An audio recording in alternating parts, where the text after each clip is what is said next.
नमस्कार साथियों, आज हम एक बार फिर से अनसॉल्व पेपर का सॉल्यूशन देखेंगे जिसमें सेक्शन सी को कंप्लीट तरीके से समझेंगे एक एक ऑप्शन को। इससे पहले हम सेट फर्स्ट को भी क्लियर कर चुके हैं। आपने नहीं देखा है तो चैनल की प्लेलिस्ट में विजिट करें जहां 2022 के भी सभी सेट कराए गए हैं। तो यह अग्रवाल का अनसॉल्व पेपर है और सेक्शन सी में टोटल आपसे 25 अंक के क्वेश्चंस पूछे जाएंगे। तो क्वेश्चन नंबर 4 जिसमें आपका ए से लेकर ई तक के जो 5 क्वेश्चन होंगे वे ऑब्जेक्टिव क्वेश्चन होंगे, यानी कि मल्टीपल चॉइस क्वेश्चन। तो देखिए इसमें कहा है choose the correct option to answer the following expression. तो आइए देखते हैं इसका पहला क्वेश्चन क्या है। One who looks at the bright side of the things, एक ऐसा व्यक्ति जो वस्तु की एक चमकदार यानी आशा की तरफ से उसे देखता हो, आशा की तरह देखता हो। तो इसके लिए ऑप्शन है ऑप्टिमिस्ट, पेसिमिस्ट, फैटालिस्ट या अपॉर्चुनिस्ट। इसमें से आपको सही आंसर बताना है। तो देखिए इसे हम कहते हैं आशावादी। ऑप्शन नंबर ए ही आपका सही है। अगर यहाँ ब्राइट की जगह पर वह आपको पेपर में दे दे डार्क, क्या दे दे दोस्तों, डार्क, तो यह हो जाएगा आपका निराशावादी यानी पेसिमिस्ट, आने के चांसेस रहेंगे। फैटालिस्ट की बात करें तो आइए इसका भी देख लेते हैं जिसमें आपको दिया है ऑप्शन ए तो आपका सही हो गया। तो a person who depends on and believes in fate 2018 में पूछा गया है, यानी एक ऐसा व्यक्ति जो डिपेंड हो या अपने फ्यूचर में विश्वास करता हो उसे हम कहते हैं फैटालिस्ट। क्या कहते हैं दोस्तों, फैटालिस्ट। तो 3 शब्द आपके पास हुए। एक ऐसा व्यक्ति जो आशा की दृष्टि से चीज़ों को देखता हो उसे कहते हैं ऑप्टिमिस्ट, और यहाँ डार्क हो जाए यानी एक ऐसा व्यक्ति जो निराशा से वस्तुओं की ओर देखता हो उसे कहते हैं पेसिमिस्ट, और एक ऐसा व्यक्ति जो भाग्य में ही विश्वास करता हो या भाग्य पर ही निर्भर हो उसे कहते हैं फैटालिस्ट यानी कि भाग्यवादी। तो यह आपके इंपॉर्टेंट 3 वर्ड यहाँ से निकले। इसमें आगे क्वेश्चन पूछा गया है और करके, brother kills his sister suspecting at her relation with someone, यानी कि एक भाई जिसने अपनी बहन का जान से मार दिया हो किसी और के साथ उसका संबंध होने पर। तो इसे आप एक शब्द में क्या कहेंगे, सोरोरिसाइड, मैट्रिसाइड, पैट्रिसाइड या होमिसाइड। तो दोस्तों साइड का मतलब ही होता है किसी का कत्ल करना। तो इसका ऑप्शन नंबर आपका फर्स्ट बिल्कुल सही है, यानी सोरोरिसाइड। मैट्रिसाइड की बात करें तो द मर्डर ऑफ मदर, यानी माँ की हत्या करने वाला उसे कहते हैं मैट्रिसाइड, और पैट्रिसाइड यानी कि द मर्डर ऑफ फादर, पिता की हत्या करने वाला उसे कहते हैं पैट्रिसाइड। होमिसाइड इसकी बात करें तो यानी कि वन हु या तुम ऐसे कह सकते हैं murder of one by another, यानी कि एक व्यक्ति की हत्या किसी दूसरे के द्वारा कर दी गई हो उसे कहते हैं होमिसाइड यानी कि मानव हत्या। तो 3 ऑप्शन थे, आई होप आपको अच्छे से क्लियर हुए होंगे। भाई की बहन की हत्या करने वाला सोरोरिसाइड, माँ की हत्या करने वाला मैट्रिसाइड, पिता की हत्या करने वाला पैट्रिसाइड, और एक व्यक्ति किसी दूसरे की हत्या कर दे उसे कहते हैं होमिसाइड। तो आई होप आपने यहाँ स्क्रीनशॉट भी ले लिया होगा। ईडियम या फ्रेजेज की बात करें तो यहाँ है आपका अ लेम एक्यूज, अ लेम एक्यूज यानी कि झूठा बहाना। तो इसके लिए ऑप्शन है आपके अ फॉल्स प्रिटेंस यानी कि झूठा दिखावा, अ बैड थिंग एक बुरी वस्तु, अ फॉल्सो एक नकली दिखावा, अ यूजलेस टॉक या एक बेमतलब की बात। तो ऑप्शन इसमें आपका फर्स्ट सही है, अ फॉल्स प्रिटेंस यानी कि झूठा आडंबर करना या दिखावा करना। तो ऑप्शन नंबर ए आपका बिल्कुल सही ऑप्शन है। तो देखिए और करके इसमें पूछा गया है अ रेनी डे। अब दोस्तों दिन भर रैन यानी वर्षा होगी तो आप जानते हैं सभी लोगों को क्या होगी, मुसीबत, तो कह सकते हैं परेशानी वाला दिन। तो इसके लिए ऑप्शन है अ मिजरेबल डे यानी एक दयनीय दिन, अ रेस्ट डे आराम करने वाला दिन, अ गुड डे एक अच्छा दिन, एन ऑसोपियस डे। तो इसमें से ऑप्शन आपका पहला ही सही है यानी एक दयनीय डे। आप इन चीज़ों को नोट कर लें, आपकी वोकैब भी काफ़ी इम्प्रूव होगी और अलग से आपको कुछ पढ़ने की आवश्यकता भी नहीं पड़ेगी। The synonyms of the following word is, जो सी में आपको क्वेश्चन पूछा गया है उसमें सिनोनियम्स बताना है आपको। कन्फेस, कन्फेस माने होता है स्वीकार करना। तो देखिए कितना इंपॉर्टेंट वर्ड है, 2008 और 9 में यह पूछा गया है। तो इसका ऑप्शन है एडमिट, जिसका मतलब होता है स्वीकार करना, डिनाई इनकार करना, रिजेक्ट इनकार करना, वैन इसका मतलब होता है रोकना। तो दोस्तों अगर हम बात करें तो कन्फेस मान होता है स्वीकार करना, तो सिनोनियम्स हो जाएगा आपका एडमिट। डिनाई और रिजेक्ट की बात करें तो यह हो जाएंगे इसके एंटोनियम्स। तो और भी आप चाहें तो लिख सकते हैं, एडमिट हो गया, एक्सेप्ट हो गया या एक्नॉलेज हो गया, इन सभी का मतलब होता है स्वीकार करना। एक और शब्द आपसे पूछा गया है कॉन्फ्लिक्ट, इसका मतलब होता है संघर्ष। कॉन्फ्लिक्ट का मतलब क्या होता है, संघर्ष। तो आप इसके लिए सिनोनिम्स लिख सकते हैं, क्लैश है, ऑप्शन ए पैक्ट है, फ्रेंडशिप है या हाइड है। क्लैश का मतलब है दोस्तों संघर्ष करना, पैक्ट मान होता है समझौता, फ्रेंडशिप मान्य भी होता है मित्रता और हाइड मान होता है छिपाना। तो पैक्ट और फ्रेंडशिप तो एक दूसरे के सिनोनिम्स हो जाएंगे। और यहाँ कॉन्सियल मान्य होता, हाइड मान्य होता है छिपाना, तो यह तो इसका नहीं है। तो क्लैश ऑप्शन आपका बिल्कुल सही होगा। ऑप्शंस को सही पढ़ना होगा आपको। तो आइए क्लैश के और भी देख सकते हैं, यानी कि कॉन्फ्लिक्ट के स्ट्रगल लिख सकते हैं, फाइट लिख सकते हैं, स्ट्रेफ लिख सकते हैं। अब यहाँ देखिए हाइड, इसके लिए सिनोनिम्स आप लिख सकते हैं कॉन्सियल, 2013 में यह पूछा गया है। वेल इसका मतलब भी होता है घूंघट करना या डिस्गाइज। ये 3 वर्ड आपके लिए नए हो सकते हैं, लेकिन यह मोस्ट इंपोर्टेंट शब्द है, इस बार आने के चांसेस रहेंगे। हाइड यानी कि कॉन्सियल को आपको पूछ सकता है। आइए आगे देखते हैं। डी क्वेश्चन है आपका 4 के, either of the two voice, यहाँ हेल्पिंग वर्ब रहेगी, यह शायद वर लिखा है, were present in the class. तो आपको बताना है कि which word in this sentence is an error, यानी इस वाक्य में एक शब्द में क्या गलती है। यहाँ वर है वॉइस के बाद में। तो दोस्तों पहले एक चीज समझ लें आप, इधर का प्रयोग हम 2 के लिए करते हैं, इधर में तो कोई गलती नहीं है। अगर 2 से या 3 हो जाते, क्या हो जाते, 3, 4, 5 संख्या में बढ़ जाते, तो आप यहाँ एनी का यूज कर सकते थे या फिर एनी वन का यूज कर सकते थे। किसका यूज कर सकते थे, एनी वन या एनी, दोनों का मतलब एक ही होता है, एनी वन या एनी। लेकिन 2 के लिए इधर, 2 से ज़्यादा के लिए एनी वन या एनी।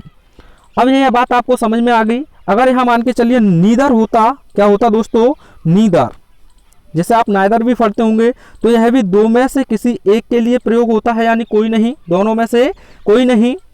और इसके 2 से ज़्यादा होने पर, यानी कि मोर देन 2, 2 से ज़्यादा होने पर आप नन का यूज करते हैं। किसका यूज करते हैं, नन। नन के साथ आप चाहें तो सिंगुलर हेल्पिंग वर्ब लिखें, प्लूरल हेल्पिंग वर्ब लिखें, कोई भी फर्क नहीं पड़ता है। तो यह है नेगेटिव 3 के लिए, 2 से ज़्यादा के लिए, और यह 2 में से किसी एक के लिए नहीं। अब यहाँ आती है कि अब गलती क्या हो सकती है। तो इधर की बात करें, यह सब्जेक्ट है, दोनों में से कोई एक, दोनों में से कोई एक, यानी 2 में से किसी एक की बात कर रहा है, ये 2 में से किसी एक की बात कर रहा है। और दोस्तों यहाँ बात करें ऑफ प्रपोजिशन है, तो यह तो इसका ऑब्जेक्ट है, यहाँ इस वर्ब जो है ये इसका इससे कोई लेना देना नहीं है। तो सब्जेक्ट के नाम पर ईदर है और यह बात कर रहा है 2 में से कोई एक, तो हेल्पिंग वर्ब सिंगुलर आनी चाहिए। तो यहाँ वर्ब की जगह पर आपको वॉच लिखना था, यानी कि अब आपको यहाँ गलती बतानी है, वर्ब में गलती है, ईदर में गलती है, प्रेजेंट में गलती है या 2 में गलती है। तो आपको ध्यान रखना है इधर में गलती नहीं है। अगर यहाँ 2 से ज़्यादा होता, 3, 4, तो आप एनुअल लिख के आ सकते थे। प्रेजेंट में कोई गलती नहीं है, 2 में कोई गलती नहीं है, तो वर्ब गलती है, यहाँ होना चाहिए था वॉच। तो ऑप्शन नंबर यही आप कॉपी में लिखेंगे, यानी कि वर्ब। आई होप अच्छे से समझ में आया होगा। आगे देखिए, the एंटोनियम्स of the following words is, यानी यहाँ आपको एंटोनियम्स लिखना है। एडवर्सिटी, यह पूछा गया है 2022 में भी, और 2013-14 में शोभा आपके पेपर की बढ़ा चुका है। 2013-14 में पेपर की शोभा बढ़ा चुका है। तो इसके पहले सिनोनिम्स में आपको बता देता हूँ। कालमिटी जो 2011 में पूछा गया है, माइजरी 2022 में आपका अनसीन पैसेज में पूछा गया है। तो यह तो सिनोनिम्स हो गए किसके, एडवर्सिटी के। और भी आप लिख सकते हैं, मिसफॉर्चून इसके लिए लिख सकते हैं, बैड लक इसके लिए आप लिख सकते हैं। अब देखिए यहाँ आपसे एंटोनियम्स पूछा है, तो एडवर्सिटी मान होता है विपत्ति, प्रॉस्पर्टी, मिसफॉर्चून, डिजास्टर, क्राइसिस। अगर दोस्तों हम बात करें मिसफॉर्चून की, तो इसका सिनोनिम्स हो जाएगा डिजास्टर, इसका भी सिनोनिम्स हो जाएगा क्राइसिस। इस शब्द को इसमें दिया नहीं है, तो आपके पास बचता है प्रॉस्पर्टी, इसका मतलब होता है समृद्धि। तो एंटोनियम्स इसी का यही सही है। समझ रहा है और सुन रहा है ना तू, किस प्रकार से कॉपी लिखनी है। सिविलाइड इसका मतलब होता है सभ्य, तो इसके लिए आपके लिए ऑप्शन दिए हैं अनसिविलाइड, जेंटल, मिल्ड या हुम्बल। तो इसमें ऑप्शन आपका पहला ही सही है, अनसिविलाइड। जेंटल और हुम्बल यह तो आपके सिनोनिम्स हो जाएंगे, मिल्ड माने भी होता है हल्का, तो सिविलाइड के एंटोनियम्स होते हैं अनसिविलाइड या विल्ड। आपसे पेपर में एक बार पूछा गया है डोमेस्टिक, क्या पूछा गया है, डोमेस्टिक, तो इसका आपसे एंटोनियम्स पूछा गया है, तो आप उसके लिए भी विल्ड लिख सकते हैं या फिर आप लिख सकते हैं विल्ड, और क्या हो सकता है, या अनसिविलाइड। ठीक है दोस्तों, यह पूछा गया है, मुझे ध्यान नहीं है, 2011 के लमसम यह पूछा गया है डोमेस्टिक वर्ड। आइए 5 का ये आपको देखते हैं इनडायरेक्ट स्पीच। तो इससे पहले मैंने काफ़ी क्वेश्चंस आपको सोल्व कराए हैं इनडायरेक्ट के ऊपर, एक्सरसाइज भी एक्सीलेंट की चल रही हैं। तो क्वेश्चन है the police inspector said to the thief, यानी कि जो पुलिस इंस्पेक्टर है उसने चोर से कहा do not beat the bush and come to the point. तो इसमें देखें तो आप डू नॉट से सेंटेंस स्टार्ट हुआ है, तो यह है आपका एक इंपरेटिव सेंटेंस है। तब भी अगर आपको डू नॉट देखने को मिले तो सेड या सेड टू की जगह पर या तो आप एडवाइड लिख सकते हैं और डू को हटा देंगे, नॉट टू का यूज करेंगे, यानी द पुलिस इंस्पेक्टर एडवाइड the thief not to beat the bush and come, कम का हो जाएगा आपका गो, कम का क्या हो जाएगा, go to the point, go to the point. आपको ध्यान रखना है, आप चाहें तो फॉरवर्ड का भी यूज कर सकते हैं, डू नॉट आने पर फॉरवर्ड लिखेंगे, तो आपको छोटी सी बात ध्यान रखनी है, यहाँ से डू नॉट हट जाएगा, केवल वर्ब से पहले इन्फिनेटिव टू लिख जाएगा, यानी कि the police inspector forward the thief to beat the bush and go to the point. चलिए आगे देखते हैं, इसी आंसर को आप वेरीफाई कर सकते हैं। प्लीज आता तो आप रिक्वेस्टेड लिख देते, काइंडली होता तब भी रिक्वेस्टेड लिख देते सेड या सेड टू की जगह पर, और प्लीज और काइंडली को आप हटा देते। V1 से स्टार्ट होता और लगता आदेश दिया गया है तो आप ऑर्डर्ड का यूज कर देते। इंपरेटिव सेंटेंस से क्वेश्चन आने के चांसेस रहते हैं, ये क्वेश्चन देखिए इंपरेटिव ही है। Comma inverted comma through let's prepare food for the guest sad mother. तब भी आप दोस्तों लेट अस देखें तो आपको ध्यान रखना है, यहाँ कॉमा इनवर्टेड कॉमा हटाकर आपको दैट का यूज करना है, लेट को आप रिमूव कर देंगे, अस को आपको सब्जेक्ट के अनुसार चेंज करना है, आई और वी हो सब्जेक्ट तो आपको वी लिखना है, अन्यथा दोनों ना दे हो तो आपको लिखना है दे, क्या लिखना है, दे। अब लेट अस दोनों उठ जाएंगे तो आपको एक सलाह के लिए मॉडल्स का यूज करना होगा, शुड का, किसका यूज करना होगा, शुड का। अगर आप इसका आंसर बनाएं तो लिखना होगा आपको मदर, और लेट अस आया है तो सेड या सेड टू को आप बदल देंगे सजेस्टेड में, किसमें बदल देंगे, सजेस्टेड में। आप चाहें तो प्रपोज्ड में भी बदल सकते हैं, तो मदर सजेस्टेड या proposed that they should prepare food for the guests, इस प्रकार से बन जाएगा। अगर सेड टू होता तो प्रपोज्ड टू या सजेस्टेड टू हो जाता, ये आंसर मिला लीजिए। Mother suggested that they should prepare food for the guests. उसके बाद सिंथेसिस से क्वेश्चन पूछे गए हैं, the sunset full stop the travellers stopped their journey, यानी कि सूर्यास्त हो गया और जो यात्री थे उन्होंने अपनी यात्रा को रोक दिया। इसे सिंपल सेंटेंस में बदलना है। तो दोस्तों देखें दोनों सेंटेंसेज के सब्जेक्ट अलग अलग हैं, पहला रीजन का कारण है, दूसरा रिजल्ट का। तो यह आपका नॉमिनेटिव एब्सोल्यूट है, तो नॉमिनेटिव एब्सोल्यूट में जब एक्टिव वॉइस में हो तो सब्जेक्ट के तुरंत बाद आप हैविंग और फिर थर्ड फॉर्म का यूज करते हैं, किसका यूज करते हैं, थर्ड फॉर्म का। तो द सन हैविंग सेट और कॉमा लगाकर आप लिख देंगे the travellers stopped their journey. अगर यह पैसिव होता तो हैविंग बीन का यूज कर देते, अगर यह सिंपल होता तो आप बीइंग लिख देते, जैसे कि it was a holiday full stop we did not go to school, तो it being a holiday comma we did not go to school. तो यह आपका आंसर रहा। अगला क्वेश्चन है spare the rod spoil the child, यानी कि बच्चे को डंडा दिखाना तो मतलब है बच्चा बिगड़ा। तो आप कैसे कहेंगे, बच्चे को अगर आप क्या दिखाते हैं डंडा तो है बिगड़ जाएगा। तो spare the rod and spoil the child, तो स्पॉइल से एंड से जोड़ देना है, कुछ और करना नहीं है आपको। एक्सीलेंट के टर्म में से आपको यह क्वेश्चन देखने को मिल जाएगा। ट्रांसफॉर्मेशन, तो पहला सेंटेंस है ओ हो mark of exclamation I were a child again, इसे आपको एक असर्टिव सेंटेंस में बदलना है। जब भी ओ हो देखने को मिले, ओ दैट देखने को मिले, वुड दैट देखने को मिले, एज इफ देखने को मिले, वुड दैट हो गया, एज इफ हो गया, या मैं बात करूँ एज दो हो गया, ये शब्द देखने को मिले तो यह अपनी विश को प्रकट करता है, यानी कि इच्छा को व्यक्त करता है। तो आपको इन शब्दों को तो हटा देना है और इनके स्थान पर आपको लिखना है आई विश। क्या लिखना है दोस्तों? I wish. एक मिनट, क्या लिखना है? I wish. और आई विश लिखने के बाद आप दैट लिख देंगे और आगे के सेंटेंस को हम जोड़ देंगे। तो इसमें आप ओ दैट देखने को मिला है तो इसे हटा देंगे, लिखेंगे I wish that I were a child again. ये ना सोचें कि वर कैसे आ गया, यह काल्पनिक सेंटेंस है, तो ऐसी स्थिति में सभी के साथ क्या लगाया जाता है? वर का ही यूज किया जाता है। जैसे नोरा फतेही ऐसे बात करती है मानो वह मेरी पत्नी हो, तो इस प्रकार से Nora Fatehi talks me as if she were my wife. इस प्रकार के सेंटेंसेज होते हैं। अगला क्वेश्चन देखिए, do you know where mister Sharma lives?